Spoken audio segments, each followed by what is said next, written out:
할렐루야. 좋으신 하나님께 영광 돌립니다. 4월 셋째 주간 가정 예배입니다. 여러분의 가정에 하나님 주시는 응답이 풍성하게 임하기를 축원드립니다. 신앙 고백 드리겠습니다. 나는 전능하신 아버지 하나님 천지 창조주를 믿습니다. 나는 그의 유일하신 아들 우리 주 예수 그리스도를 믿습니다. 그는 성령으로 잉태되어 동정녀 마리아에게서 나시고 본디오 빌라도에게 고난을 받아 십자가에 못 박혀 죽으시고 장사된 지 사흘 만에 죽은 자 가운데서 다시 살아나셨으며 하늘에 오르시어 전능하신 아버지 하나님 우편에 앉아 계시다가 거기로부터 살아있는 자와 죽은 자를 심판하러 오십니다. 나는 성령을 믿으며 거룩한 공교회와 성도의 교제와 죄를 용서받는 것과 몸의 부활과 영생을 믿습니다. 아멘.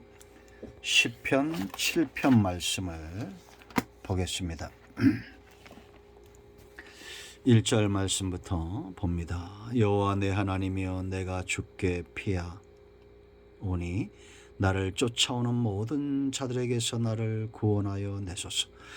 건져낼 자가 없으면 그들이 사자같이 나를 찢고 뜯을까 하나이다.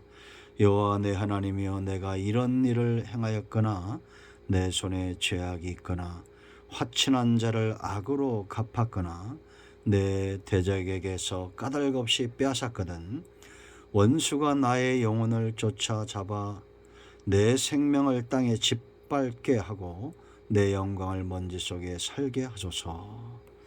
거기까지 보겠습니다. 17절 말씀까지 묵상하시고요. 말씀을 나누면서 우리가 또 성경을 보도록 하겠습니다. 한번 기도하겠습니다. 하나님 감사합니다. 영광과 감사를 하나님 앞에 올려드립니다. 주의 은혜를 사모하며 말씀을 사모하고 응답을 사모하는 모든 주의 백성들과 그들의 가정 위에 하나님의 은혜와 응답으로 함께하여 주시기를 원합니다. 종을 낮추시고 겸손하게 하시고 오직 말씀의 도구만 되게 하옵소서. 예수님의 이름으로 사모하며 기도합니다. 아멘. 여러분, 다윗의 시편, 다윗의 기도와 그의 신앙이 분명히 보여지죠. 우리가 이 다음에 천국에서 다윗을 만나보겠지만 시편을 통해서 그가 어떤 사람이었는가가 보여집니다. 7편을 여러분들 읽어보시면 하나님 앞에 그가 얼마나 당당히 서 있는가를 봅니다. 악한 자들을 향해서 하나님의 심판이 임할 것을 당당히 선포하죠. 여러분, 하나님 앞에서 당당할 수 있는 사람이 누가 있겠습니까? 그런데 다윗이 이렇게 당당한 삶을 살 수 있었던 그 이유가 있습니다. 먼저는 그의 삶인데요. 다윗의 삶을 한마디로 말하면 두 마음을 품지 않았다는 겁니다. 1절 말씀을 보면 여호와 내 하나님이여 그러죠. 그의 고백을 보면 이런 표현들이 참 많습니다. 내 하나님, 나의 하나님, 나의 반성, 나의 산성, 나의 생명이신 여호와, 나의 힘이신 여호와. 하나님을 향해서 이런 고백은 그 중심에서 나오는 겁니다. 3절 말씀을 보면 여호와 내 하나님이여 내가 이런 일을 행하였거나 내 손에 죄악이 있거나 화친한 자를 악으로 갚았거나 내 대적에서 까닭 없이 빼앗았거든 원수가 나의 영혼을 쫓아잡아 내 생명을 땅에 짓밟게 하고 내 영광을 먼지 속에 살게 하소서. 이런 죄를 짓지 않았다는 겁니다. 하나님을 향해서 내 하나님, 하나님만 2절에 나를 건져낼 자, 이런 고백을 하면서 한쪽에서는 이런 죄를 짓지 않았다는 거죠. 그렇다고 여러분, 다윗이 정말 온전한 사람입니까? 아니잖아요. 그도 여전히 죄가 있습니다. 그러나 그 중심 깊은 곳에 자리 잡고 있는 것, 그 무엇과도 타협할 수 없는 것, 하나님을 향한 그의 온전히 하나된 마음이었다라는 겁니다. 성도도 죄 가운데 넘어질 수 있습니다. 그러나 다시 일어나 하나님께로 돌아가는 겁니다. 악인들은 끊임없이 잘못된 방향을 향해서 달려가는 것, 타켓에서 벗어난 상태를 말한다라고 말했습니다. 여러분, 우리는 성경에서 노아나 아브라함이나 다윗이나 이런 사람들을 봅니다. 그들은 죄가 없는 것이 아니라 그 당대의 의인이었다는 겁니다. 그 당대 사람들과 달랐다는 거죠. 우리는 이 시대에 이 당대의 의인들이 되어야 됩니다. 죄 가운데 넘어지고 문제 가운데 넘어진다 할지라도 다시 한번 나의 하나님, 나의 주, 나의 생명이신 여호와, 그 하나님께 돌아가야 되겠습니다.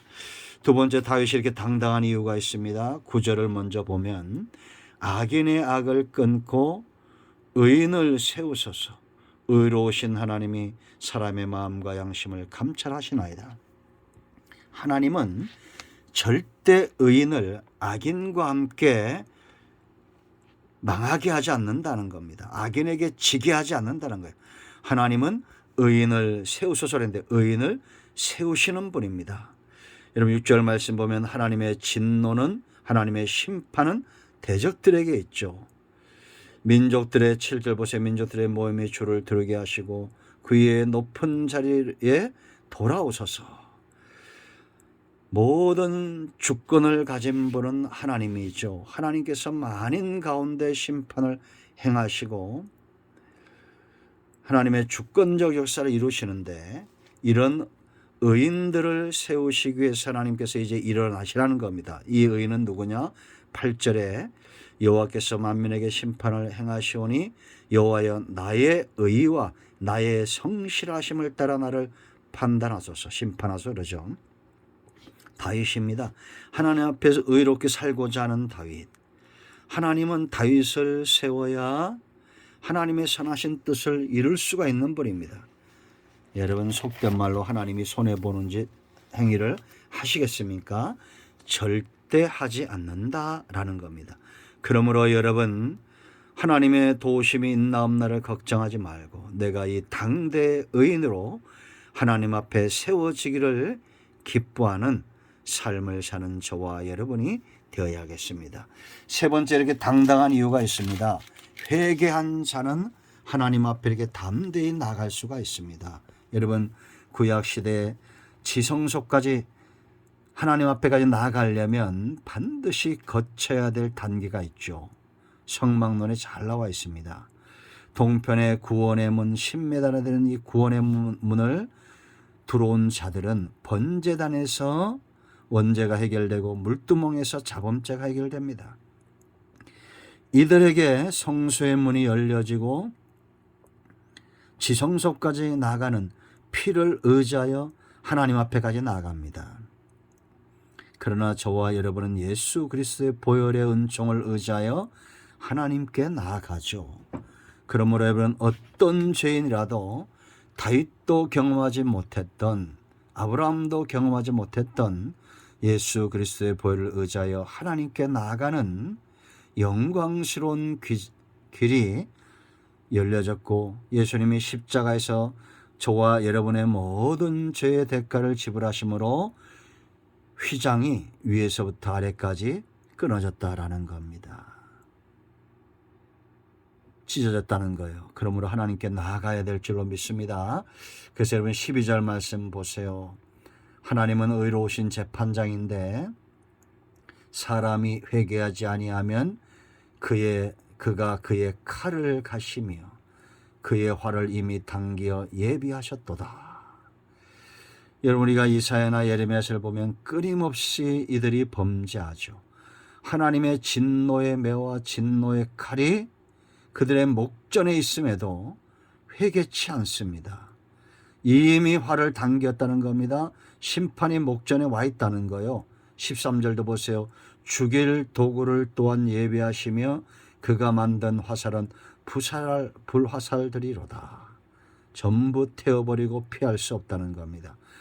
이런 하나님의 진노하심이 있음에도 악한 자들은 회개치 않고 오히려 악을 낳아요. 14절 보세요. 악인이 죄악을 낳으며 재앙을 베어 거짓을 낳았도다. 악한 일을 행하면서 거짓 뒤에 숨고 있다는 겁니다. 거짓을 낳는다는 것은 거짓으로 포장한다고 해서 그 안에 있는 더러운 오물들이 감추어지겠습니까? 끄집어내고 씻어내고 닦아내는 회개가 필요합니다. 그런데 이들은 더 이제는 오만한 자의 자리로 가죠. 죄인의 길에 서고 오만한 자의 자리로 갑니다. 시편 1편에 있는 대로.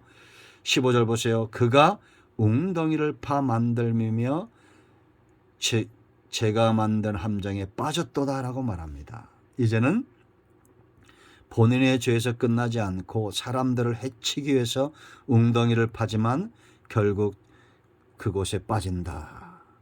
왜냐? 의로우신 하나님이 판단하시기 때문입니다. 11절 하나님은 의로우신 재판장이요 매일 분노하신 하나님이시로다.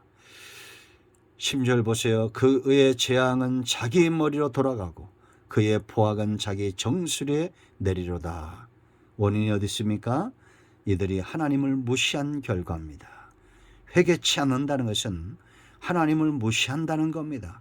그러므로 저와 여러분은 회개함으로 하나님 앞에 당당히 나아가는데 이 삶이 17절 다윗의 삶입니다. 이 다윗의 당당함을 보세요. 내가 여호와께 그의 의를 따라 감사하며 지존하신 여호와의 이름을 찬양하리로다. 아멘. 악인들과 다르죠. 회개한 자는 이제 하나님을 수종들 수 있는 자리까지 나가는 겁니다. 하나님께 감사로 예배하고 찬양함으로 그 이름을 높이는 이 삶, 이 당당하고 아름다운 삶이 저와 여러분과 여러분의 가정의 길을 축원드립니다. 아멘. 이제 합심해서 기도하시고요. 가정의 마음으로 기도하시고 주기도문으로 예배를 마치시면 됩니다. 여러분의 모든 가정의 응답은 예수 그리스도의 이름을 통하여 옵니다. 병든 자는 치유되고 문제는 해결되고 하나님의 은혜와 응답이 여러분의 가정에 충만하게 임하기를 축복합니다. 아멘. 할렐루야.